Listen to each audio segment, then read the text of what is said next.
Next section है हमारा section 1.4 finite and infinite sets. Let a is equal to 1, 2, 3, 4, 5, b is equal to a, b, c, d, e, g, and c is equal to the set of all men living presently in different parts of the world. We observe that A contains 5 elements। देखो 5 elements हैं 1, 2, 3, 4, 5, and B contains 6 elements। B के अंदर 6 elements हैं 1, 2, 3, 4, 5, 6। B contains 6 elements। How many elements does C contain? C के अंदर कितने element है? As it is we do not know the number of elements in C, but it is some natural number which may be quite a big number. By number of elements of a set S, we mean the number of distinct elements of the set, and we denote it by n of s. If n of s is a natural number, then S is non-empty finite set। ठीक है, अगर किसी set में जो elements हैं वो natural number है तो वो सेट नॉन एम्प्टी और फाइनाइट होगा। Consider this set of natural numbers, we see that the number of elements of the set is not finite since there are infinite number of natural numbers. We say that the set of natural numbers is an infinite set. The sets A, B and C given above are finite sets। जो ऊपर A, B और C दिए हुए हैं ये finite sets हैं, ठीक है। And n of A 5, n of B 6 and n of C some finite number। ये भी हमारा फाइनाइट सेट ही है, man living presently in different parts of the world. भले ही हमारा जो नंबर है बहुत बड़ा होगा लेकिन कुछ ना कुछ तो मैन होंगे, इनफाइनाइट तो नहीं है ना, फाइनाइट नंबर, ठीक है। And n of C some finite number. Definition 2, a set which is empty और consists of A set which is empty or consists of a definite number of elements is called finite, otherwise the set is called infinite. Consider some examples. Let W be the set of the days of the week, then W is finite. Let S be the set of solutions of the equation x square minus 16 equal to 0। पहले हम इस equation को solve करेंगे, x square minus 16 equal to 0।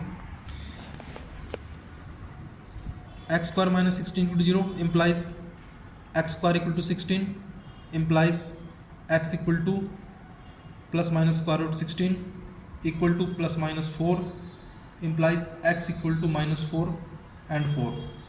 तो जो इस equation का जो सॉल्यूशन है x square minus 16, इसकी वैल्यू आएगी -4 और 4, ठीक है, यानी दो वैल्यूज आएंगी।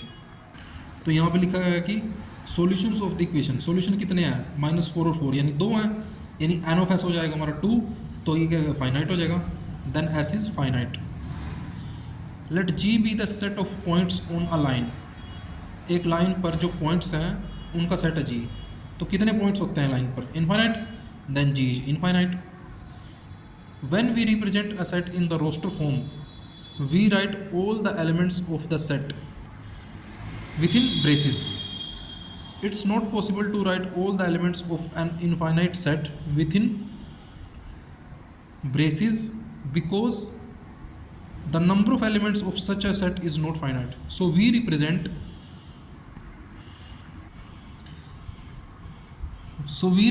some infinite set in the roster form by writing a few elements which clearly indicate the structure of the set followed or preceded by 3 dots. For example, the set containing 1, 2, 3, ... is the set of natural numbers. The set 1, 3, 5, 7, dot dot dot is the set of odd natural numbers.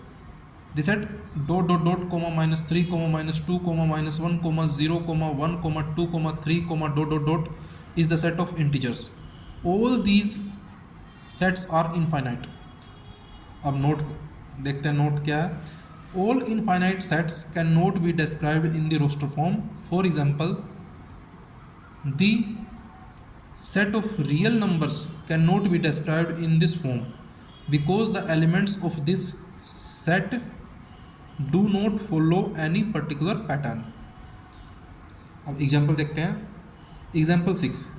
State which of the following sets are finite or infinite. First, the set of all x such that x belongs to n and x minus 1 into x minus 2 equal to 0. Second, the set of all x such that x belongs to n and x square equal to 4. Third, the set of all x such that x belongs to n and 2x minus 1 equal to 0. Fourth, the set of all x such that x belongs to n and x is prime. Fifth, the set of all x such that x belongs to n and x is odd. Solution. First given set जो है हमारा, first वाला set जो है वो क्या हो जाएगा 1 2. कैसे होगा? जब हम इस इक्वेशन को सोल्व करेंगे फर्स्ट में x minus 1 into x minus 2 equal to 0, तो हमारे 1 2 आएंगे. कैसे आएंगे देखते हैं. x minus 1 into x minus 2 equal to 0 implies x equal to 1 2. ठीक है, तो x की वैल्यू आ जाएगी 1 और 2. तो हमारा गिवन सेट क्या हो जाएगा? जब x की वैल्यू 1 और 2 आएगी तो 1 और 2 हो जाएगा. The set containing 1 and 2. तो number of elements in the set क्या है? 2 1 and 2 1 2. Hence it is finite. Second देखते हैं. सेकंड में क्या है? x belongs to n and x square equal to 4. इस इक्वेशन को सोल्व करते हैं. x स्क्वायर इक्वल टू 4 को x square equal to 4 implies x equal to plus minus square root 4 equal to plus minus 2 implies x equal to minus 2 plus 2. यानी x की value क्या आ जाएंगी? Minus 2 और plus 2. ठीक है, तो x की वैल्यू माइनस 2 प्लस 2 है, लेकिन साथ में यहाँ पे दे रखा है x बिलोंग्स टू n, यानी नेचुरल नंबर होना चाहिए. तो माइनस 2 और प्लस 2 में से माइनस 2 कैंसिल हो जाएगा, सिर्फ 2 रह जाएगा. तो ये गिवन सेट जो है ये हो जाएगा the set containing only the element 2. तो नंबर ऑफ एलिमेंट कितने हो जाएंगे? 1.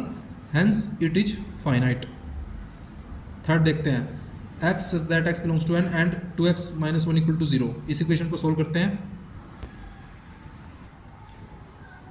2x minus 1 equal to 0 implies 2x equal to 1 implies x equal to half. तो x की वैल्यू क्या आ जाएगी? 1/2. तो यहाँ पे क्या है? थर्ड में गिवन सेट इक्वल टू 5 क्यों है? देखो यहाँ पर जो सोल्व करते हैं तो x की वैल्यू 1/2 है, बट यहाँ पे साथ में कंडीशन है x belongs to n. x natural number होना चाहिए और 1/2 जो है x की वैल्यू आई है ये नेचुरल नंबर नहीं है. तो क्या हो जाएगा यहाँ पे? मतलब इसमें क्या कहा गया है कि x नेचुरल नंबर भी होना चाहिए और x इस इक्वेशन को सेटिस्फाई भी करना चाहिए x को. तो x की वैल्यू तो आएगी इक्वेशन के अकॉर्डिंग 1/2, लेकिन ये नेचुरल नंबर नहीं है 1/2, तो ये एम्प्टी सेट हो जाएगा, यानी ऐसी कोई वैल्यू नहीं है. तो यहाँ पे थर्ड में क्या है? गिवन सेट इक्वल टू 5 जो कि एम्प्टी सेट होता है, और एम्प्टी सेट को भी हम फाइनाइट सेट कहते हैं. Hence it is finite. उसके बाद है fourth, x belongs to n and x is prime. Fourth में क्या है? The given set is the set of all prime numbers and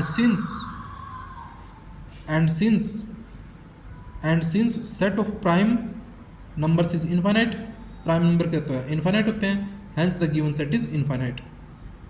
उसके बाद लास्ट वन देखते हैं. x the set of all x that x belongs to n and x is odd. मतलब x natural number होना चाहिए और odd होना चाहिए, मतलब ओड नेचुरल नंबर होने चाहिए.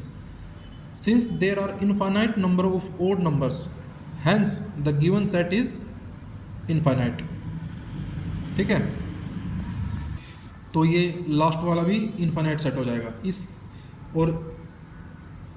इस हिसाब से हमारा जो सेक्शन 1.4 है फाइनाइट एंड इनफाइनाइट सेट्स, ये कॉन्सेप्ट क्लियर हुआ. ओके.